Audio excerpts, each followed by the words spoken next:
जय हिंद, नमस्कार, a very good morning to all my dear students and welcome to Exampur CDS CAPF FCAT exam prep. Myself Chandan Roshan and I welcome you all on this important session of today's current affairs. A very good morning to all of you. Welcome to the class, welcome to the session. सभी बच्चे quickly session को join करें और जो लोग live आ चुके हैं please मुझे एक बार काइंडली रिप्लाई करें और साथ ही साथ सभी लोग अपने अपने ग्रुप्स में सेशन को शेयर जरूर कर दें।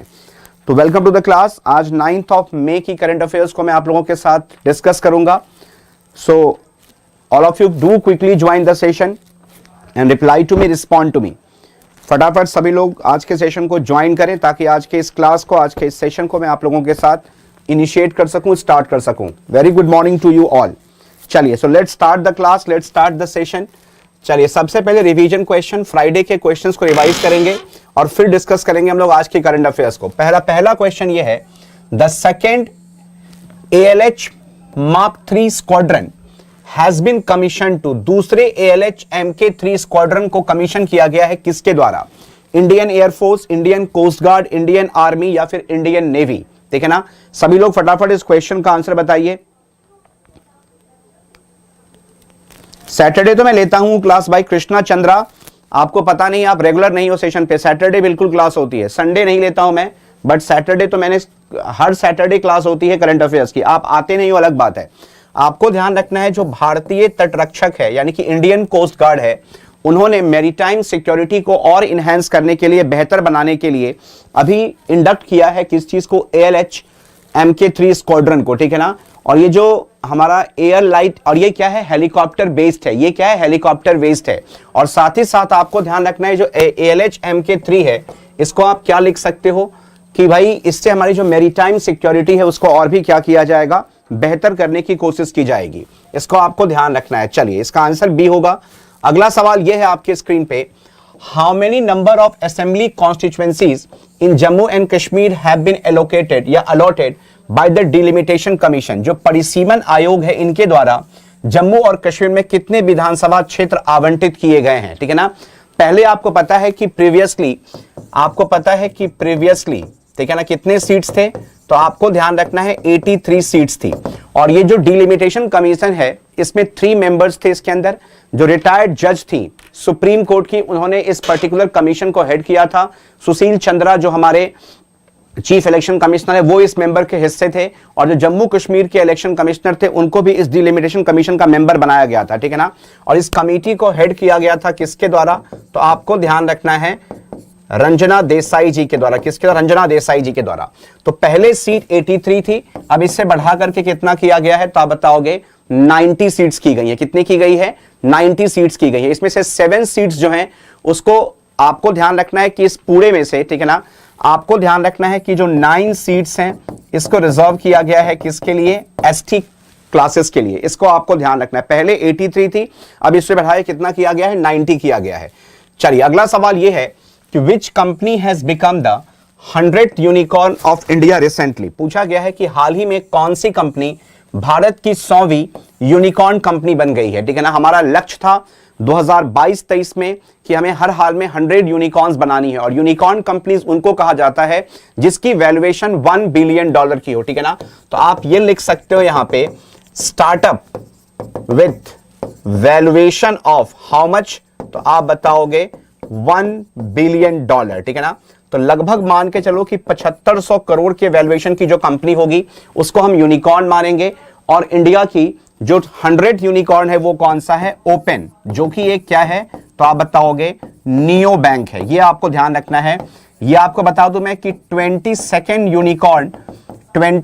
Unicorn from which one? तो आप बताओगे 20th, not 22nd, 20th unicorn from the fintech. ठीक है ना, तो फिनटेक कंपनीज के बीच में ये क्या है? 20वां आप बताओगे यूनिकॉर्न है। और आपको ध्यान रखना है जो 100th यूनिकॉर्न बनी है इंडिया की, वो कौन सी है?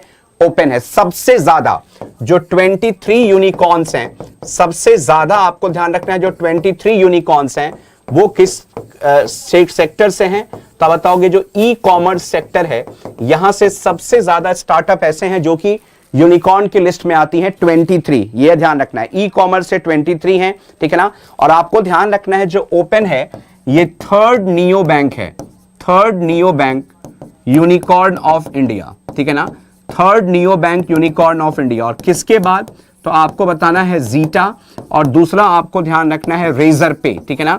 तो रेजर पे और जीटा के बाद ये तीसरी हम कह सकते हैं नियो बैंकिंग है, जिसको कि यूनिकॉर्न की लिस्ट में जगह दी गई है। इसको आपको ध्यान रखना है। अगला सवाल ये है कि what is the service sector share percentage of gross value added of India's economy.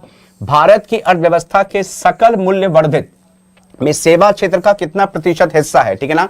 आपसे यह पूछा गया है कि सर्विस सेक्टर का जो कंट्रीब्यूशन है in the GVA of India's economy, ठीक है ना, जो ग्रॉस वैल्यू एडेड जीवीए में कितना कंट्रीब्यूशन है हमारे सर्विस सेक्टर का, यह पूछा गया है आप लोगों से। तो आप क्या बताओगे, तो आप बताओगे कि जो सर्विस सेक्टर है इसका कंट्रीब्यूशन कितना है, तो आप बता दोगे 54%। इसको आपको ध्यान रखना है। Who has become the first Indian women to scale 5 peaks above 8000 metres. 8000 metre से ऊपर की 5 चोटियों को फतह करने वाली पहली भारतीय महिला कौन बनी है, ठीक है ना।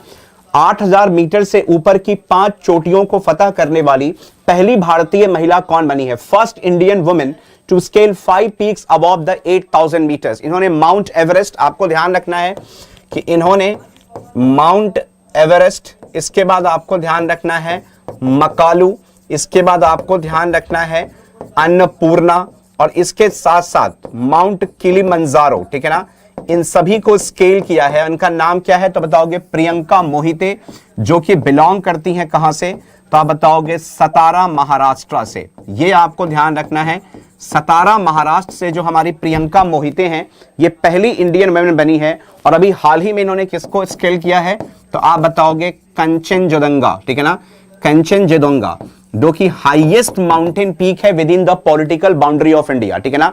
तो पॉलिटिकल बाउंड्री ऑफ इंडिया के विद इन जो हाईएस्ट माउंटेन पीक है कंचनजंगा, उसको उन्होंने हमारे ही अभी रिसेंटली क्या किया है, तो आप बताओगे स्केल किया है।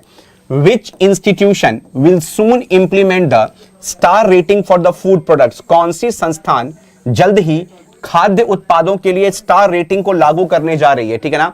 इनमें से कौन सी संस्थान है जो कि इलेक्ट्रॉनिक एप्लायंसेस के तरह ही स्टार रेटिंग लाएगी। और यह भी कहा गया है कि जितने भी पैक्ड फूड प्रोडक्ट्स हैं, जिसमें हायर कंटेंट होगी सॉल्ट की, हायर कंटेंट होगी फैट्स की, हायर कंटेंट होगी शुगर की, उन सभी पैक्ड फूड प्रोडक्ट्स के लेबलिंग के फ्रंट साइड में ये सारे रेटिंग्स को क्या किया जाएगा, प्रिंट किया जाएगा, ठीक है ना। यानी कि जिन पैक्ड फूड प्रोडक्ट्स में लेसर कंटेंट होगी सॉल्ट, शुगर और फैट्स की, उसकी रेटिंग ज्यादा होगी, और जिनमें हायर कंटेंट होगी वो क्या होगी, उसकी रेटिंग कम होगी। और ऐसा इसलिए किया जा रहा है ताकि हम ये कह सकते हैं जो हमारे अनहेल्दी फूड्स हैं उसके कंजम्पशन को क्या किया जाए, डिस्करेज किया जाए।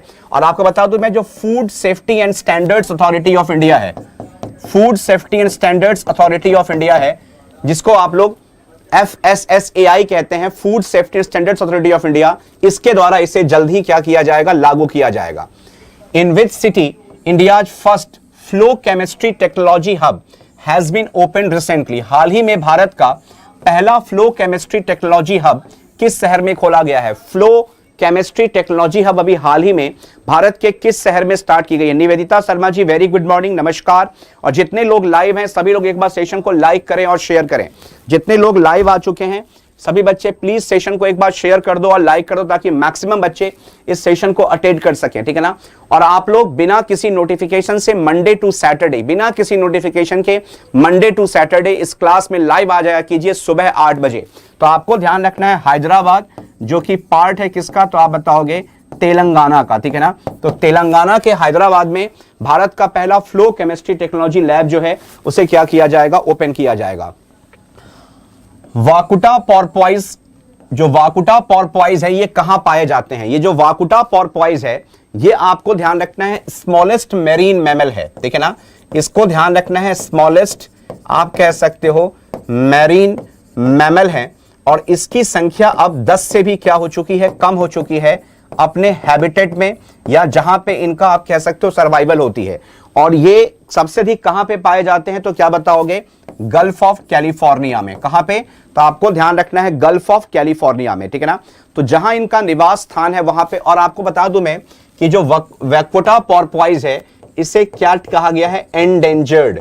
इसको किस श्रेणी में रखा गया है, तो आप बताओगे it has been included into the endangered species list में इसे क्या किया गया है, इंक्लूडेड, इसको सम्मिलित किया गया है किसमें, तो इंडेंजर्ड किसमें, तो आप बताओगे लिस्ट में। अगला सवाल यह है आपके लिए, which game is Kamalpreet Kaur associated with, Kamalpreet Kaur का संबंध किस खेल से है। 2020 के आप कह सकते हो टोक्यो ओलंपिक्स के फाइनल में जगह बनाई थी किसने, तो आप बताओगे कमलप्रीत कौर ने। और इनको अभी जो एक बैंड ड्रग है या हम कह सकते हैं बैंड मेडिसिन है, उसके कंजम्पशन का दोषी पाया गया है, जिस कारण से इन पे प्रतिबंध लगाए गए हैं। और ये किससे रिलेटेड है, तो आपको ध्यान रखना है डिस्कस थ्रो से रिलेटेड है। किससे हैं, तो आप बताओगे डिस्कस, तो आप ध्यान, Kamalpreet Kaur has been suspended, इनको बर्खास्त किया गया है due to intake of prohibited drug, ठीक है ना, इसको आपको ध्यान रखना है। एक प्रतिबंधित ड्रग के सेवन के कारण से इनको क्या किया गया है, अभी बताओगे आप, सस्पेंड किया गया। अगला सवाल यह है कि in which country an apex predator dinosaur has been discovered by palaeontologist, जीवाश्म वैज्ञानिकों, पैलिएंटोलॉजिस्ट किसको बोलते हैं, जीवाश्म वैज्ञानिकों को। तो जीवाश्म वैज्ञानिकों ने किस देश में शीर्ष शिकारी डायनासोर की खोज की है, अर्जेंटीन में, मैक्सिको में, यूएसए में या फिर चाइना में। और ये जो एपेक्स प्रेडेटर यानी कि शिकारी डायनासोर का जीवाश्म खोजा गया है, ये अपने नोज से लेकर के टेल तक, नोज से लेकर के टेल तक इसकी जो लंबाई है ये 3 मंजिले इमारत यानी कि 3 स्टोरी बिल्डिंग के इक्विवेलेंट मानी जा रही है। और ये कहां पे डिस्कवर किया गया है, तो आपको ध्यान रखना है अर्जेंटीन में। कहां पे, अर्जेंटीना में। Am I clear to everyone, इस पॉइंट को आपको बिल्कुल भी भूलनी नहीं है। चलिए अब हम लोग आगे के न्यूज पे प्रोसीड करने से पहले बता दूं मैं आप लोगों को कि जिन बच्चों ने अभी तक एग्जामपुर के सौर्य बैच को सब्सक्राइब नहीं किया है, please do subscribe it as quickly as possible. Application पे इसकी क्लासेस ऑलरेडी स्टार्ट हो चुकी है, 2023 का कैलेंडर आपके लिए आ चुका है, तो आप इस फाउंडेशन बैच को ज्वाइन कर सकते हो। इस सौर्य बैच के अंतर्गत आप एग्जाम 50 कूपन कोड को यूज करके जो एक्चुअल फी प्राइस है उस पर 50% डिस्काउंट अवेल कर सकते हैं। CDS 2 2022 का जो कोर्स है ये आप सब्सक्राइब कर सकते हो 2499 में। जो CAPF असिस्टेंट कमांडेंट का पेपर 1 पेपर 2 है 2499 में। जो CDS और CAPF का कॉम्बो है इसको आप ले सकते हो 2999 में। जो OTA 2 2022 का बैच है 1999 में। असिस्टेंट कमांडेंट का पेपर 2 999 में। जो FCAT 2 2022 है 1499 में।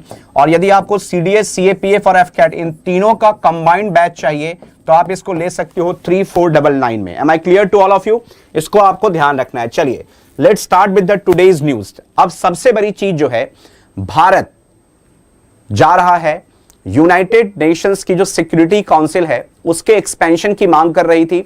और भारत ने अपने, आप कह सकते हो सदस्यता के लिए, अपने मेंबरशिप के लिए अपना प्रपोजल रखा है यूएन जनरल असेंबली में। और हमें यह देखना है कि अभी यूरोप के जो कुछ कंट्रीज हैं, खासकर जो नॉर्डिक देश हैं, आइसलैंड हो गई, नॉर्वे हो गई, स्वीडन हो गई, फिनलैंड हो गई, डेनमार्क हो गई, और साथ में जर्मनी है। जर्मनी के साथ साथ जो नॉर्डिक कंट्रीज हैं उन्होंने जो भारत की दावेदारी है यूएन सिक्योरिटी काउंसिल के परमानेंट मेंबर बनने की, उसको स्वीकार किया है, उसके लिए उनको बैकअप दी है। और उनका मानना है कि यूएन सिक्योरिटी काउंसिल का एक्सपेंशन जरूरी है, क्योंकि जब यूनाइटेड नेशंस बनी थी और आज हम जब 2022 में खड़े हैं, तो जब 1945 से लेकर के 2022 के बीच में जो ग्लोबल सिनेरियो है उसमें काफी चेंजेस हुए हैं। और इन ग्लोबल सिनेरियो में होने वाले चेंजेस के कारण यह जरूरी है कि यूएन सिक्योरिटी काउंसिल, जो कि 5 परमानेंट मेंबर्स का कॉम्पोजिशन है, इसमें 10 नॉन परमानेंट मेंबर्स हैं जिनको 2 साल की सदस्यता के साथ चुना जाता है, इसका एक्सपेंशन काफी ज्यादा जरूरी है। और भारत कह रहा है इस बात को कि वो डिजर्व करता है यूएन सिक्योरिटी काउंसिल के परमानेंट मेंबर के हिस्सेदारी के लिए, ठीक है ना। और उसको समर्थन दे रहे हैं 5 नॉर्डिक कंट्रीज और साथ ही साथ कौन, तो आप बताओगे जर्मनी, ठीक है ना। आपको ध्यान रखना है फ्रांस के अलावा, जर्मनी नहीं, फ्रांस ध्यान रखना है। फ्रांस के साथ साथ जो 5 नॉर्डिक कंट्रीज हैं, नॉर्वे, फिनलैंड, डेनमार्क, आइसलैंड और स्वीडन, इन्होंने अफर्म किया कि वो भारत की जो परमानेंट दावेदारी है यूएन सिक्योरिटी काउंसिल के लिए, उसको वो समर्थन दे रहा है, ठीक है ना। किसके साथ, फ्रांस के अलावा। फ्रांस के अलावा ध्यान रखना, जर्मनी नहीं, जर्मनी का ध्यान मत रखना, आप फ्रांस ध्यान रखना। फ्रांस के अलावा जो 5 नॉर्डिक कंट्रीज हैं उन्होंने भारत की जो दावेदारी है, ठीक है ना, अस्थायी सदस्यता के लिए यूएन सिक्योरिटी काउंसिल में, उसको क्या दिया है, समर्थन दिया है, ठीक है ना। इंडिया जो है has been at the forefront of the efforts at the UN to push for urgent long pending reform of the Security Council, emphasizing that it rightly deserves a place at the UN high table as a permanent member. Bharat जो कि संयुक्त राष्ट्र में सुरक्षा परिषद में तत्काल लंबित सुधारों पर जोर देने के प्रयासों में सबसे आगे रहा है। हमेशा से भारत ने इस बात की, आप कह सकते हो, सपोर्ट में रहा है। भारत हमेशा से इस बात को आगे बढ़ाता रहा है कि वो वेल डिजर्व करता है to become the permanent member of the UN Security Council. और उन्होंने कहा है कि जो यूएन सिक्योरिटी काउंसिल है, जो यूएन की सुरक्षा परिषद है, इसका एक्सपेंशन, इसका विस्तार होना जरूरी है। It's the need of the hour, क्योंकि मैंने अभी जस्ट बताया आपको कि फॉर्मेशन से लेकर के और अब तक काफी चीजें चेंज हुई है इंटरनेशनल लेवल पे, इसलिए India deserves to be at the permanent member. आपको बता दूं कि प्रेजेंटली जो यूएन सिक्योरिटी काउंसिल है, इसमें 5 अस्थायी सदस्य हैं, 10 जो है वो गैर अस्थायी सदस्य हैं, ठीक है ना। और जो नॉन परमानेंट मेंबर्स हैं, इनको इलेक्ट किया जाता है for the term of 2 years by the general assembly of the United Nations. तो आपको ध्यान रखना है कि अगर हम यूएन सिक्योरिटी काउंसिल के पूरे कंपोजिशन की बात करें तो ये क्या है, टोटल 15 मेंबर्स हैं, इसमें से आपको 5 परमानेंट हैं और 10 जो है वो क्या हो जाएंगे, नॉन परमानेंट मेंबर। हालांकि इंडिया अभी नॉन परमानेंट मेंबर ऑलरेडी है, ये आपको ध्यान रखना है। जो 5 परमानेंट मेंबर्स हैं, इसमें क्या क्या हो जाएगी, तो आपको ध्यान रखना है अमेरिका, ब्रिटेन, चाइना, रशिया और फ्रांस। ये वही 5 कंट्रीज हैं जो कि एलाइड पावर्स थी, जो कि आप कह सकते हो एलाइड पावर्स थी, या इसको हम कह सकते हैं मित्र राष्ट्र हुआ करती थी। कब, वर्ल्ड वॉर 2 के समय में। तो द्वितीय विश्व युद्ध में जो 5 एलाइड पावर्स थे, Russia, America, Britain, China, Russia और फ्रांस, ये अभी परमानेंट मेंबर्स हैं, ठीक है ना। और इन कंट्रीज के पास एक स्पेशल पावर है, उसको हम क्या बोलते हैं, वीटो पावर। इस वीटो क्या है, एक नेगेटिव पावर होती है, एक नेगेटिव रिजोल्यूशन है, यानी कि यूएन सिक्योरिटी काउंसिल के पास ऐसा कोई भी प्रस्ताव अगर आता है, ऐसा कोई भी रेजोल्यूशन आता है और उन 5 में से किसी एक मेंबर ने भी उस रेजोल्यूशन के अगेंस्ट या उसके खिलाफ जाकर के वोटिंग कर दी, तो उसी को हम क्या बोलते हैं, वीटो पावर। अभी तक वर्ल्ड में सबसे ज्यादा वीटो यूज किया है किसने, रशिया ने। सबसे अधिक वीटो किसने यूज किया है, रशिया ने, 17 टाइम्स। और उसके बाद किसने किया है, तो आपको ध्यान रखना है अमेरिका ने। इसको आपको ध्यान रखना है। इसके साथ साथ भारत जो है वो दावेदारी कर रहा है कि जो 48 मेंबर ग्रुप है, न्यूक्लियर सप्लायर ग्रुप, जो कि एक एलीट क्लब ऑफ कंट्रीज हैं जो डील करती है न्यूक्लियर टेक्नोलॉजी के ट्रेड में, ठीक है ना। और साथ ही साथ जो न्यूक्लियर एनरिचमेंट होती है, उससे रिलेटेड जो मटेरियल है उसके कंट्रीब्यूशन में, और साथ ही साथ जो प्रयास करती है कि न्यूक्लियर एनर्जी का दुरुपयोग नहीं किया जाए, तो इंडिया कोशिश कर रहा है कि जो न्यूक्लियर सप्लायर ग्रुप है, इसमें इंडिया, ईरान, पाकिस्तान, ये 3 ऐसे कंट्रीज हैं जो मेजर कंट्रीज हैं जो एनएसजी के मेंबर नहीं हैं। तो इंडिया यूएन सिक्योरिटी काउंसिल के परमानेंट मेंबरशिप के साथ साथ जो न्यूक्लियर सप्लायर ग्रुप है, जो 48 मेंबर्स की कंट्रीज की ग्रुप है, उसमें भी अपने स्थान को पक्का करने के लिए, अपने जगह को हासिल करने के लिए लगातार प्रयास कर रहा है। इसको आप लोगों को क्या रखना है, ध्यान रखना है। चलिए नेक्स्ट इंपॉर्टेंट क्वेश्चन ये है आप लोगों का। आज का अगला सवाल ये है, ठीक है ना। पंजाब की जो सरकार है, उन्होंने वहां के किसानों को इंसेंटिवाइज करने का सोचा है, अगर वो अपने खेतों में क्या करते हैं, डायरेक्ट सीडिंग ऑफ राइस। आप देखोगे कि चावल एक ऐसी फसल है, चावल किस में आती है, राइस जो है, अगर हम चावल की बात करें तो ये किस में आती है, खरीफ फसल में, जिसको बहुत ज्यादा वाटर रिक्वायरमेंट है, पानी की जरूरत है अपने प्रोडक्टिविटी को इनहेंस करने के लिए। You will be surprise to know कि 1 किलोग्राम ऑफ राइस को प्रोड्यूस करने के लिए लगभग 3500 से और 4100, 3500 से 4200 मान लो लीटर पानी की जरूरत होती है। 3500 से लेकर के 4200 litres of water is required to harvest या to cultivate 1 kilogram of rice, ठीक है ना। अब होता क्या है कि भारत में एक ट्रेडिशनल प्रैक्टिस है कि पहले आप खेतों को पानी से भरते हो, उसमें फिर पहले चावल की बीज डालते हो, 10-15 दिन जब उसमें अंकुरित होता है, जब वो स्फुटित होती है, तो उसको हम उठा वहां से निकाल करके फिर एक्चुअल फील्ड क्रॉप में उसको क्या करते हैं, प्लांट, इसको हम बोलते हैं राइस ट्रांसप्लांटिंग, और इसमें बहुत ज्यादा पानी वेस्ट होता है। तो पंजाब सरकार ने कहा है कि जो भी किसान डायरेक्ट यानी कि डायरेक्ट सीडिंग ऑफ राइस में जाएंगे, यानी कि आपको चावल के फसल का नर्सरी नहीं करना है, उसको सीधे उसी खेत में बोना है जहां पे आप उसको बोना चाहते हो। तो इससे हम पानी को क्या कर सकते हैं, बचा सकते हैं। और इसी को इंसेंटिव, यानी कि जो भी किसान पंजाब के अंतर्गत, ठीक है ना, direct seeding of rice technology को अडॉप्ट करेंगे, तो उनको सरकार के द्वारा वित्तीय सहायता दी जाएगी, या हम कह सकते हैं फाइनेंशियल सपोर्ट दिया जाएगा। तो पंजाब गवर्नमेंट ने रिसेंटली अनाउंस किया है कि 1500 रुपए इंसेंटिव के रूप में दिया जाएगा प्रति एकड़ उन फार्मर्स को जो डायरेक्ट सीडिंग ऑफ राइस के लिए जाएंगे, ठीक है ना, जाकि उससे पानी को बचाया जा सके। तो पंजाब के सरकार के द्वारा घोषणा की गई है कि जो भी पंजाब के किसान, ठीक है ना, direct seeding of rice practices को अडॉप्ट करेंगे, उनको 1500 रुपए की आर्थिक मदद दी जाएगी पंजाब के सरकार के द्वारा प्रति एकड़, ठीक है ना, पर एकड़ 1500 रुपीज दिया जाएगा। पिछले साल 18% यानी कि लगभग 5,62,000 हेक्टेयर टोटल राइस एरिया था पंजाब के अंदर, जिसको कि लाया गया था डायरेक्ट सीडिंग के अंदर, ठीक है ना। और अब सरकार कोशिश कर रही है कि इसको डबल किया जाए, यानी कि जहां पे पिछले साल 2020 में 18% area direct seeding of rice के अंतर्गत आई थी, वहीं पे सरकार का लक्ष्य है कि इसको बढ़ा करके 10 लाख हेक्टेयर कर दिया जाए, ठीक है ना। और पंजाब एग्रीकल्चर डिपार्टमेंट के डेटा के हिसाब से पिछले साल यानी कि 2021-22 के खरीफ सीजन में 31.5 लाख हेक्टेयर, ठीक है ना, जो भूमि थी उस पे धान और बासमती की खेती की गई थी, जिसमें 26 लाख हेक्टेयर ऐसी भूमि थी जो कि नॉन बासमती राइस के कल्टीवेशन में आया था, ठीक है ना, और 4.85 लाख बासमती कल्टीवेशन के अंतर्गत लाई गई थी, ठीक है ना। इसको आपको ध्यान, मतलब सिंपल आपको एक चीज ध्यान रखना है कि पंजाब सरकार ने यह घोषणा की है कि प्रति एकड़ पर एकड़ 1500 रुपए का इंसेंटिव दिया जाएगा उन सभी किसानों को जो लोग, ठीक है ना, डायरेक्ट सीडिंग ऑफ राइस को प्रैक्टिस करेंगे वाटर को सेव करने के लिए। साथ ही साथ टारगेट यह है कि 2020-21 की तुलना में हम 2021 की तुलना में जो हमारा 21-22 और 22-23 का फाइनेंशियल ईयर जा रहा है, ठीक है ना, इसमें हमें इसके एरिया को डबल करना है। क्या करनी है? डबल करनी है। इसको आपको ध्यान रखना है बहुत अच्छे से।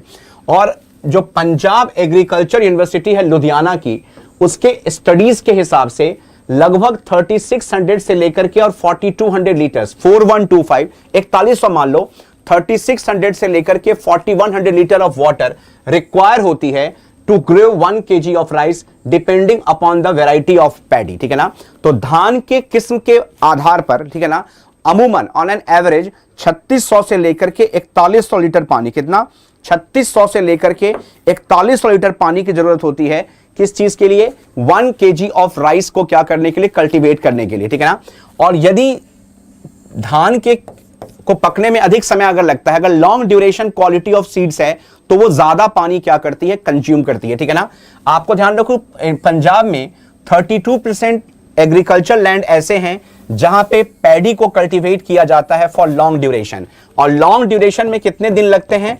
158 डेज। यानी कि जैसे जैसे पैडी कल्टीवेशन का समय लंबा होगा, कंजम्पशन ऑफ वाटर उतनी ज्यादा क्या होगी? इंक्रीज करेगी, ठीक है ना। तो इसलिए डायरेक्ट सीडिंग राइस प्रैक्टिसेस को प्रमोट करने की बात की जा रही है। आई बात समझ में? इसको बहुत अच्छे से आपको ध्यान रखना है। आई बात समझ में? कोई दिक्कत, कोई परेशानी, कोई समस्या? एक बार सभी लोग मुझे रिप्लाई कर रिस्पॉन्ड करें। समझ में आ रही है सारी न्यूज? एक बार रिप्लाई करो सभी लोग। Are you all enjoying the class, enjoying the session? एक बार जितने बच्चे लाइव हैं सभी लोग सेशन को लाइक करें और शेयर करें। जितने लोग लाइव हो आप लोग सभी लोग सेशन को लाइक करो और शेयर करो। Please reply to me. चलिए, जॉग फॉल्स आपको ध्यान रखना है। जो जॉग वाटरफॉल है ये इंडिया का 5वां सबसे ऊंचा जलप्रपात है, 5th highest waterfall in India. ये आपको ध्यान रखना है। ये 5th हाईएस्ट वाटरफॉल कहां पे है? तो आप बताओगे इंडिया में। और आपको वहीं पे ध्यान रखना है जो कुंचिकल है, कौन सा है? तो आपको ध्यान रखना है यहां पे जो कुंचिकल वाटरफॉल्स हैं, जो कुंचिकल वाटरफॉल है, जो कुंचिकल वाटरफॉल है कहां पे? कर्नाटक में। ये आपको ध्यान रखना है, ये भारत की सबसे ऊंची जलप्रपात है। इंडिया की हाईएस्ट वाटरफॉल कौन सी हो जाएगी? तब बताओगे कुंचिकल। और जो 5वां सबसे ऊंचा है वो कौन सा है? जॉग फॉल्स है।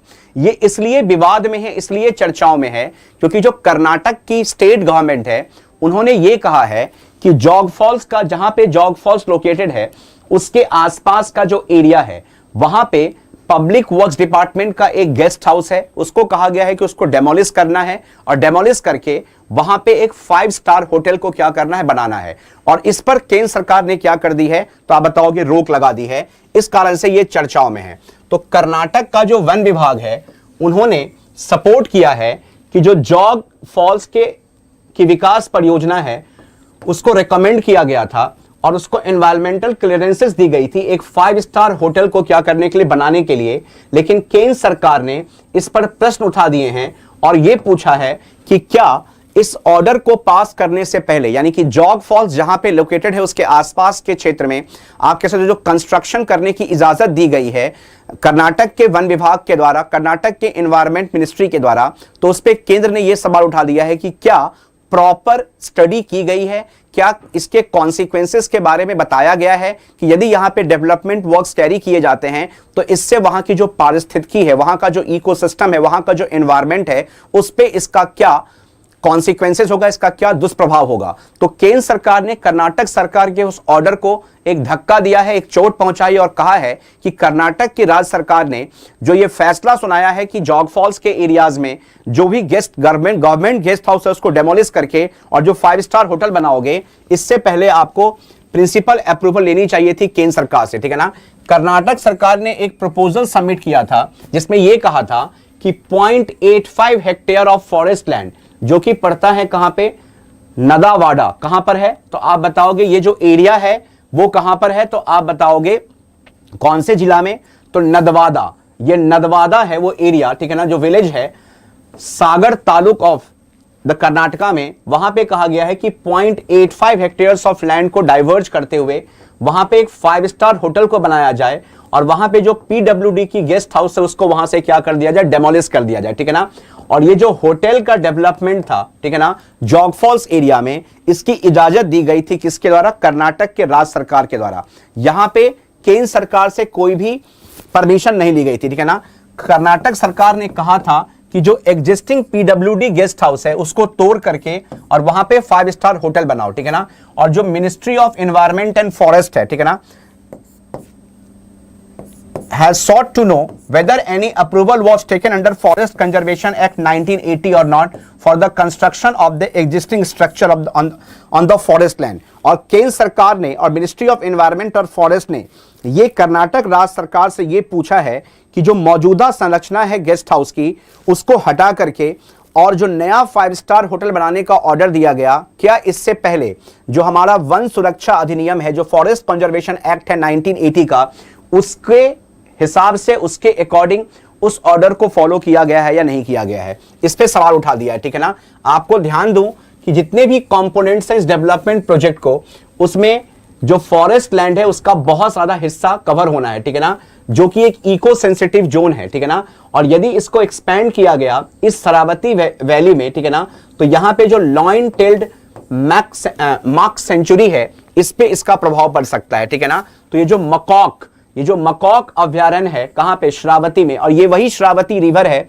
या हम कह सकते हो श्रावती एरिया है कर्नाटक में, जहां पे कौन सा है, जॉग फॉल्स। तो अगर पूछा जाए कि जॉग फॉल्स कौन से रिवर पे है कर्नाटक में, तो श्रावती रिवर पे। और यदि इस 5 स्टार होटल के कंस्ट्रक्शन को बढ़ावा दिया गया, इसे केंद्र राज्य सरकार के द्वारा स्टार्ट किया गया, तो यहां पे जो एक हमारा मकॉक वाइल्ड लाइफ सेंचुरी है, जो लॉइन टेल मकॉक सेंचुरी है, इसमें रहने वाले जो जानवर हैं उसके पारिस्थितिकी पे भी इसका क्या पड़ेगा, तो आप बताओगे बुरा असर पड़ेगा। इसीलिए केंद्र सरकार ने, ठीक है ना, रोक लगा दी है कर्नाटक सरकार के उस ऑर्डर पे जिसमें यह कहा गया है कि जो जॉग फॉल्स के आसपास का एरिया है वहां पे पीडब्ल्यूडी के गेस्ट हाउस को डेमोलिश करके और वहां पे एक 5 सितारा होटल बनाया जाए, ठीक है ना। इसको आपको ध्यान रखना है। चलिए, भारत सरकार के द्वारा एक नई नेशनल यूथ पॉलिसी जो है उसको क्या किया गया है, ड्राफ्ट किया गया है, ठीक है ना।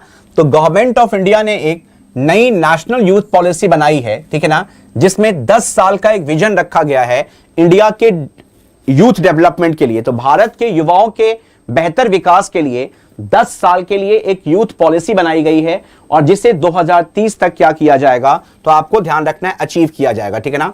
ये जो नई ड्राफ्ट पॉलिसी है, ठीक है ना, जो नेशनल यूथ पॉलिसी है, उसके अंदर 5 एरियाज को प्रायोरिटाइज किया गया है। यूथ के एजुकेशन को इंप्रूव किया जाएगा, उनके रोजगार, एम्प्लॉयमेंट और जो उद्यमी क्षमता है, जो एंटरप्रेन्योरशिप है, उसको डेवलप की जाएगी। जो युवा नेतृत्व है, जो यूथ लीडरशिप है, उसको विकसित किया जाएगा। युवाओं के स्वास्थ्य, उनकी फिटनेस और उनकी जो जिस खेल में रुचि है उसको प्रमोट किया जाएगा। सामाजिक न्याय उसको विकसित किया जाएगा, यानी कि सोशल जस्टिस को भी बेहतर करने की बात की जा रही है। यहां पे एक चीज और कहा गया है कि जो सोशल जस्टिस है उसको इंप्रूव किया जाएगा, ठीक है ना। और सोशल जस्टिस को भी बेहतर करने की बात की जा रही है। यहां पे एक सेकंड रुकना बेटा, ठीक है। तो सोशल जस्टिस को इंप्रूव किया जाएगा, हेल्थ फिटनेस और स्पोर्ट्स पे फोकस की जाएगी, यूथ लीडरशिप को प्रमोट करने के लिए उनको ट्रेनिंग दी जाएगी, उनके लिए बेहतर एम्प्लॉयमेंट इंफ्रास्ट्रक्चर को डेवलप किया जाएगा और उनके एजुकेशन को बेहतर करने की बात की गई है। और ये जो नेशनल यूथ पॉलिसी है, इसको कंट्री के सस्टेनेबल डेवलपमेंट गोल, जो सतत विकास लक्ष्य है जिसे हमें 2030 तक पूरा करना है, उसके साथ इंटरलिंक कर दिया गया, ठीक है ना। जो भारत की जो नई युवा नीति है, जो नेशनल यूथ पॉलिसी है, इसे इंटरलिंक किया गया है इंडिया के सस्टेनेबल डेवलपमेंट गोल प्रोग्राम के साथ, जिसका लक्ष्य है कि 2030 तक हमें सभी सतत विकास लक्ष्यों को क्या करनी है, पूरी करनी है, ठीक है ना। और कहा गया है कि इंडिया के यूथ के पास वो पोटेंशियल है, उनके पास वो क्षमता है, ठीक है ना, जिसको अगर हम अनलॉक करते हैं, उन पोटेंशियल को अगर हम हार्वेस्ट करते हैं, उन पोटेंशियल को अगर हम बढ़ावा देते हैं, तो भारत 2030 तक एक विश्व गुरु बनने की उम्मीद रखता है। इसको आपको ध्यान रखना है। और जो डिपार्टमेंट ऑफ यूथ अफेयर्स है, इन्होंने बहुत सारे कमेंट्स और जितने भी स्टेक होल्डर्स हैं, हितधारकों हैं, उन पर इस नेशनल यूथ पॉलिसी के ऊपर टिप्पणियां मांगी है। यानी कि यूथ डेवलपमेंट से रिलेटेड जितने भी ऑर्गेनाइजेशन से, जितने भी इंस्टीट्यूशन हैं इंडिया में, उन सब से एक स्पेशल कमेंट मांगा गया है डिपार्टमेंट ऑफ यूथ अफेयर्स के द्वारा, ठीक है ना, कि आप अपने सजेशंस को दीजिए, आप अपने सुझाव दीजिए, जिससे कि हम भारत के युवाओं को के भविष्य को और क्या कर सकें, बेहतर बना सकें। इसको आपको ध्यान रखना है। चलिए आगे बढ़ने से पहले मैं बता दूं आप लोगों को कि आप लोग जल्द से जल्द 100 बैच को ज्वाइन कीजिए। एग्जाम 50 कूपन कोड को यूज करके आप 50% डिस्काउंट अवेल कर सकते हो हमारे सभी पेड कोर्सेज पे। CDS2 2022 का कोर्स जो है वो आप सब्सक्राइब कर सकते हो 2499 में। जो असिस्टेंट कमांडेंट पेपर 1 पेपर 2 है 2499 में। जो CDS और CAPF का कॉम्बो है, इसको आप ले सकते हो 2999 में। OTA 2 2022 1999 में। असिस्टेंट कमांडेंट का पेपर 2 999 में। FCAT 2 2022 1499 में। और जो CDS CAPF FCAT, इन तीनों कोर्सेज का कॉम्बिनेशन है, this you can take for just ₹3499। इसको आपको ध्यान रखना है। चलिए, World Food Programme is in talks with India on the wheat procurement. The Hindu ने इस इंपॉर्टेंट न्यूज को साइन किया। आपको पता है कि अभी मैंने आपको पीछे बताया था कि रशिया और यूक्रेन, जो कि वर्ल्ड के 2 सबसे लार्जेस्ट व्हीट एक्सपोर्टर थे, ये दोनों अभी युद्ध में हैं, दोनों वॉर क्राइसिस में हैं, जिस कारण से इंटरनेशनल लेवल पे व्हीट की शॉर्टेज शुरू हो गई है, यानी कि गेहूं की कमी महसूस की जा रही है। और इसके लिए जो यूनाइटेड नेशंस हैं, उनका जो वर्ल्ड फूड प्रोग्राम है, वो देख रहा है किसकी ओर, भारत की ओर, हमारी ओर, ठीक है ना। और वो चाह रहा है कि भारत जो है अपने व्हीट एक्सपोर्ट को इनहैंस करे, व्हीट एक्सपोर्ट को बढ़ावा दे, ताकि वर्ल्ड स्तर पे, विश्व स्तर पे जो गेहूं की कमी आ रही है उसको हम पूरा कर सके। अभी हाल ही में इंडिया ने बहुत सारा व्हीट जो है वो एक्सपोर्ट करने के लिए कहा है, किसको, इजिप्ट को। यानी कि इजिप्ट को इंडिया अपना क्या कर रही है, व्हीट एक्सपोर्ट कर रही है। और उसी तरीके से इंडिया जो है उससे एक उसको भागीदारी बनाया जा रहा है वर्ल्ड फूड प्रोग्राम के अंतर्गत, जहां पे भारत जैसे देश से व्हीट को क्या किया जाएगा, एक्सपोर्ट किया जाएगा। तो जो संयुक्त राष्ट्र संघ की वर्ल्ड फूड प्रोग्राम है, ठीक है ना, इन्होंने कहा है एक डिस्कशन में कि India, it is in discussion with India, कि भारत के साथ वो चर्चा कर रहा है कि व्हीट को प्रोक्योर किया जाए, क्योंकि पूरे देश में जो खाद्य सुरक्षा है उसको लेकर के समस्या खड़ी हो गई है यूक्रेन वॉर के कारण। तो चल रहे रशिया और यूक्रेन युद्ध के कारण विश्व स्तर पे खाद्य सुरक्षा में कमी आई है, खाद्य सुरक्षा को लेकर के चिंता हो गई है। इस कारण से यूनाइटेड नेशंस का जो वर्ल्ड फूड प्रोग्राम है वो भारत के साथ डिस्कशन कर रहा है, ताकि भारत से अधिक से अधिक मात्रा में व्हीट को क्या किया जाए, खरीदा जा सके। इसको आपको ध्यान रखना है। इंडिया का जो व्हीट प्रोडक्शन है वो 2020-21 में कितना रहा है, तो बताओगे 110 मिलियन टन। रफली क्या लिख सकते हो इसको आप लोग, 110 मिलियन टन 2020-21 में। आपको ध्यान रखना है, जो व्हीट हमारा है, गेहूं, ये क्या है, विंटर क्रॉप है, या हम कह सकते हो इसको हम क्या बोलते हैं, राबी फसल है ये, ठीक है ना। और 2020-21 में भारत का जो गेहूं उत्पादन रहा है वो कितना रहा है, 110 मिलियन टन, ठीक है ना। वैसे आपको बता दूं कि पूरे वर्ल्ड में चाइना लार्जेस्ट प्रोड्यूसर है किस चीज का, तो आपको ध्यान रखना है व्हीट का। इस साल के पहले, यानी कि शुरुआत में, इस साल के शुरुआत में, ठीक है ना, इंडिया ने व्हीट को शिपमेंट शुरू कर दिया था अफगानिस्तान को। इंडिया ने कमिट किया है कि वो 50,000 टन व्हीट जो है वो किसको सप्लाई करेगा, अफगानिस्तान को, जो कि पाकिस्तान के रास्ते से अफगानिस्तान में पहुंचाया जाएगा, ठीक है ना। और ये जो व्हीट ग्रेन है ये डिलीवर किया जाएगा UN agency World Food Programme को, ताकि वर्ल्ड फूड प्रोग्राम इसे सप्लाई कर सके किसको, अफगान के लोगों को। तो भारत डायरेक्टली अफगान के लोगों तक गेहूं नहीं पहुंचा रही है। भारत जो अपना व्हीट है वो एक्सपोर्ट कर रहा है पाकिस्तान के रास्ते वर्ल्ड फूड प्रोग्राम को, और फिर वर्ल्ड फूड प्रोग्राम जो है इन गेहूं को पहुंचाएगा 50,000 टन गेहूं को पहुंचाएगा कहां पर, अफगान के लोगों तक, ताकि उनकी जो फूड सिक्योरिटी की समस्या है उसको हम क्या कर सकें, समाप्त कर सकें। लेकिन दिक्कत इस बात को लेकर के आ रही है कि यूनाइटेड नेशंस का जो एक स्पेशलाइज्ड एजेंसी है वर्ल्ड ट्रेड ऑर्गेनाइजेशन, जिसको हम बोलते हैं विश्व व्यापार संगठन, उसका एक नियम है जो कहता है कि यदि किसी भी देश की सरकार, कोई भी गवर्नमेंट यदि अपने फार्मर से या किसानों से, ठीक है ना, किसी भी फूड ग्रेन को खरीद रही है किस पे, मिनिमम सपोर्ट प्राइस पे, या हम कह सकते हैं बेस प्राइस पे, तो आप उन एग्रीकल्चर प्रोडक्ट्स को एक्सपोर्ट नहीं कर सकते हो। तो WTO रिस्ट्रिक्ट करता है ऐसे फूड क्रॉप्स के एक्सपोर्ट को जो कि खरीदा गया है सरकार के द्वारा सपोर्ट प्राइस पे, यानी कि समर्थन मूल्यों पे। और यही जो नियम है वो इंडिया के व्हीट एक्सपोर्ट को क्या कर रहा है, प्रतिबंधित कर रहा है, लिमिट कर रहा है, ठीक है ना। और इंडियन गवर्नमेंट जो गेहूं खरीदती है वो खरीदती है किससे, मिनिमम सपोर्ट प्राइस पे। और इंडिया जो है वो वर्ल्ड का दूसरा सबसे बड़ा उत्पादक है किस चीज का, गेहूं का, किसके बाद, चाइना के बाद। तो आपको ध्यान रखना है एक सबसे बड़ी जो टेक्निकल प्रॉब्लम इंडिया के सामने आके खड़ी हो गई है वो ये है कि WTO के नियमों के अनुसार यदि कोई भी देश की सरकार गेहूं, किसी भी फूड क्रॉप्स को या एग्रीकल्चर प्रोड्यूस को सपोर्ट प्राइस पे खरीदती है, समर्थन मूल्य पे खरीदती है, तो आप उन एग्रीकल्चर प्रोडक्ट्स को एक्सपोर्ट नहीं कर सकते। जबकि यूनाइटेड नेशंस चाह रहा है, यूनाइटेड नेशंस का वर्ल्ड फूड प्रोग्राम चाह रहा है कि भारत जो कि विश्व का दूसरा सबसे बड़ा उत्पादक है गेहूं का, उससे ये व्हीट को क्या कर सके, प्रोक्योर कर सके, और विश्व में जो खाद्य संकट पैदा हो गई है, जो फूड सिक्योरिटी की प्रॉब्लम हो रही है, जो फूड क्राइसिस क्रिएट हो रही है, उसको रिजॉल्व किया जा सके। Am I clear to everyone? इसको ध्यान रखना है। अब एक ग्लोबल रिपोर्ट की बात करते हैं खाद्य संकट पे, फूड क्राइसिस पे। मैंने पिछली क्लास में आपको समझाया था कि 2050 तक, 2050 तक जो वर्ल्ड पॉपुलेशन है वो पहुंच जाएगी 9.7 बिलियन, और इसी इंक्रीजिंग पॉपुलेशन के कारण से जो फूड डिमांड है वो इंक्रीज हो रही है। इसके साथ साथ डिफॉरेस्टेशन बढ़ रहा है क्योंकि लैंड डिमांड बढ़ रही है, और अगर फॉरेस्ट एरियाज को अगर आप रेसिडेंशियल एरियाज में कन्वर्ट करोगे, एरेबल लैंड को अगर आप रिहायशी इलाकों में कन्वर्ट करोगे, तो ऑब्वियस सी बात है कि फूड क्राइसिस तो वर्ल्ड में बनी रहेगी। तो इसी फूड क्राइसिस पे एक रिपोर्ट आया है, जो एक वार्षिक रिपोर्ट पेश की, इसका नाम रखा गया है global report on food crisis 2022।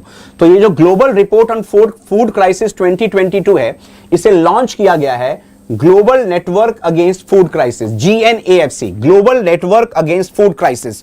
तो ये जो global network against food crisis है, उन्होंने अपने वार्षिक रिपोर्ट जिसका नाम रखा गया है global report on food crisis 2022 में कुछ डिफरेंट डेटास को प्रेजेंट किया है। इस रिपोर्ट में फोकस किया गया है उन कंट्रीज के ऊपर या उन क्षेत्रों के ऊपर जहां पे मैग्नीट्यूड और सिविरिटी ऑफ फूड क्राइसिस जो है वहां के लोकल रिसोर्सेज और कैपेसिटी के तुलना में बहुत ज्यादा बढ़ गई है। खासकर जो अफ्रीकाई देश हैं, जो अफ्रीकन कंट्रीज हैं, जो आइलैंड नेशंस हैं, उन वहां पे जितनी जनसंख्या है उस जनसंख्या के मुकाबले, उसकी तुलना में जो फूड क्रॉप्स की डिमांड है वो बहुत ज्यादा है, और वो इकोनॉमी उन फूड रिक्वायरमेंट्स को फुलफिल नहीं कर पा रही है, ठीक है ना। इस डॉक्यूमेंट में रिवील किया गया है कि लगभग 19 करोड़ लोग ऐसे हैं वर्ल्ड के 53 कंट्रीज और टेरिटरी में जिनके पास खाद्य असुरक्षा है, ठीक है ना। और फूड क्राइसिस जो है वो सबसे ज्यादा बढ़ गई है कितने लोगों के बीच में, तो लगभग 19 करोड़ लोगों के बीच में, ठीक है ना। और आपको बता दूं मैं कि पिछले साल के मुकाबले 2020 के तुलना में 4 करोड़ जनसंख्या बढ़ी है विश्व की, ठीक है ना, जिस कारण से फूड डिमांड बढ़ा है। और आपको बता दूं मैं, कंट्रीज लाइक इथियोपिया हो गई, मेडागास्कर हो गई, साउथ सुडान हो गया, यमन हो गया, ये ऐसे देश हैं जहां पे खाद्य असुरक्षा सबसे खराब स्तर पे है, यानी कि फूड इनसिक्योरिटी सबसे ज्यादा कहां पे प्रिवेल कर रही है, इथियोपिया में, मेडागास्कर में, साउथ सुडान में और यमन में। ये ऐसे देश हैं जहां पे फूड इनसिक्योरिटी सबसे ज्यादा कहां पर है, इन चारों कंट्रीज के अंदर, ठीक है ना। आपको बता दूं मैं कि 2021 में लगभग 70% of the total number of people were hit by the food crisis. 70% total number, 70% लोग पूरे विश्व में जो खाद्य असुरक्षा है उससे क्या कर रहे थे, जूझ रहे थे, ठीक है ना। इसको आपको ध्यान रखना है। और जो वर्ल्ड की 10 कंट्रीज हैं, जैसे डेमोक्रेटिक रिपब्लिक ऑफ कॉन्गो है, अफगानिस्तान है, इथियोपिया है, यमन है, नदर्न नाइजीरिया है, सीरिया है, अरब रिपब्लिक्स हैं, सूडान है, साउथ सूडान है, पाकिस्तान है, हाइती है, ये ऐसे कंट्रीज हैं जिनको सबसे ज्यादा खाद्य असुरक्षा को झेलना पड़ा है 2021 में, ठीक है ना। तो आप बताना कि अफ्रीकन नेशंस, यहां पे हम कह सकते हैं कि जो अफ्रीकन कंट्रीज हैं और इसके साथ साथ जो अरब कंट्रीज हैं, इनको सबसे ज्यादा, और इस इंक्लूडिंग क्या क्या हो जाएगा, पाकिस्तान और साथ ही साथ अफगानिस्तान, ये वो देश हैं जिनको सबसे ज्यादा खाद्य असुरक्षा झेलना पड़ा है 2021 में। तो फूड इनसिक्योरिटी ने सबसे अधिक प्रभावित किसको किया है, तो अरब कंट्रीज को, African countries like democratic Republic of Congo, north Nigeria, Sudan and south Sudan, Ethiopia, उसके बाद आप बता दोगे मेडागास्कर, इसके बाद आप बता दोगे अफगानिस्तान, पाकिस्तान, ये सबसे ज्यादा प्रभावित क्षेत्र हैं। आई बात समझ में, कोई दिक्कत, कोई परेशानी यहां तक? एक बार सभी लोग जिन लोगों ने सेशन को लाइक नहीं किया है, जिन्होंने अभी तक सेशन को शेयर नहीं किया है, एक बार प्लीज सभी लोग सेशन को लाइक और शेयर करें। आज के स्टैटिक जीके में डिस्कस करेंगे हम लोग रशियाज विक्ट्री डे, ठीक है ना। 9 मई जो है इसको ऑब्जर्व किया जाता है सोवियत यूनियन के विक्ट्री डे के रूप में या विजय दिवस के रूप में, ठीक है ना। तो सोवियत यूनियन ने वर्ल्ड वॉर सेकेंड में, आपको ध्यान रखना है, जर्मनी के नाजी फोर्सेस को हराया था 9 मई 1945 को, ठीक है ना। तो जो सोवियत संघ है, इन्होंने 9 मई 1945 को जर्मनी के नाजी फोर्सेस को डिफीट की थी, और उसी के उपलक्ष्य में ये हर साल सेलिब्रेट करते हैं किस चीज को, तो आप बताओगे विजय दिवस को, ठीक है ना। ये पहली बार था जब जो 15 republics of the Soviet union, ठीक है ना, ने जर्मन इंस्ट्रूमेंट ऑफ सरेंडर को साइन करवाया था 8 मई के देर रात्रि को, और इसीलिए 9 मई को सेलिब्रेट किया जाता है किसके रूप में, विजय दिवस के रूप में, ठीक है ना। जो सोवियत सरकार है, इन्होंने घोषणा की थी 9 मई को कि उन्होंने बर्लिन के साथ ट्रीटी साइन कर ली है, और उन्होंने नाजी फोर्सेस को पूरी तरीके से क्या किया है, हरा दिया है, ठीक है ना। तो पहला जो विजय दिवस है वो 1945 में सेलिब्रेट किया गया था। कब, तो आपको ध्यान रखना है 9 मई को, और इस दिन को सेलिब्रेट किया था रशिया में with a massive military parade and other festivals organised on this day, ठीक है ना। और रूस में इस विजय दिवस को कमेमोरेट करने के लिए, इस विजय दिवस समारोह को मनाने के लिए, वहां की जो आर्मी है, वहां की जो सेना है, उनके द्वारा एक विशाल परेड का आयोजन किया जाता है, और उस विशाल परेड के साथ साथ बहुत सारे त्योहार भी वहां पे क्या किए जाते हैं, सेलिब्रेट किए जाते हैं, ठीक है ना। इसको आपको ध्यान रखना है। अब सबसे पहले डिस्कस करते हैं आज के वन लाइनर्स को। वर्ल्ड फूड प्राइज फाउंडेशन ने घोषणा की है, ठीक है ना, कि 2022 का जो वर्ल्ड फूड प्राइज है वो दिया जाएगा किसे, तो अमेरिका की जो एग्रीकल्चर साइंटिस्ट हैं सिंथिया रोसेनजविक को, ठीक है ना, सिंथिया रोसेनजविक को। और इनको इसलिए ये वर्ल्ड फूड प्राइज दिया जा रहा है, तो आपको ध्यान रखना है world food prize 2022, world food prize 2022 की घोषणा की गई है वर्ल्ड फूड प्राइज फाउंडेशन के द्वारा, और इस बार ये दिया जा रहा है अमेरिका की एग्रीकल्चर और क्लाइमेटोलॉजिस्ट, यानी कि जो वैज्ञानिक जो मौसम वैज्ञानिक हैं, इनका नाम क्या है, तो आप बताओगे सिंथिया रोसेनजविक, ठीक है ना। सिंथिया रोसेनजविक, अमेरिका की सिंथिया रोसेनजविक को वर्ल्ड फूड प्राइज 2022 से सम्मानित किया जाएगा। इसको आपको ध्यान रखना है। आई बात समझ में? चलिए, एक सोलर एजेंसी है मैरकॉम, ठीक है ना। तो मैरकॉम के इंडिया सोलर प्रोजेक्ट ट्रैकर के अनुसार से कहा गया है कि राजस्थान भारत का पहला ऐसा राज्य बन गया है जिसने 10 gigawatt of large scale solar panels को क्या किया है, इंस्टॉल किया है। राजस्थान भारत का पहला ऐसा राज्य बन गया है जिसने 10 गीगावाट क्षमता वाले सोलर पावर पैनल्स को उस राज्य में क्या कर दिया है, इंस्टॉल कर दिया है, ठीक है ना। 10 गीगावाट सौर ऊर्जा उत्सर्जन करने वाली इस संयंत्र का स्थापना किया गया है राजस्थान में, और इसको कंफर्म किसने किया है, मैरीकॉम ने। जो मिनिस्ट्री ऑफ माइक्रो स्मॉल और मीडियम एंटरप्राइजेस हैं, इन्होंने enterprise India national coir conclave 2022 का उद्घाटन किया है तमिलनाडु के कोयंबटूर में। जो micro small and medium enterprises हैं, उस मंत्रालय के द्वारा तमिलनाडु के कोयंबटूर में enterprise India national coir conclave 2022 का उद्घाटन किया गया। क्वायर समझते हो आप, क्वायर किसको बोलते हैं, जो नारियल के पेड़ों से निकलने वाले जो रस्सी होती हैं, जो मतलब नारियल के पेड़ से बने वाली जो रस्सी होती है उसको क्वायर कहते हैं, ठीक है ना।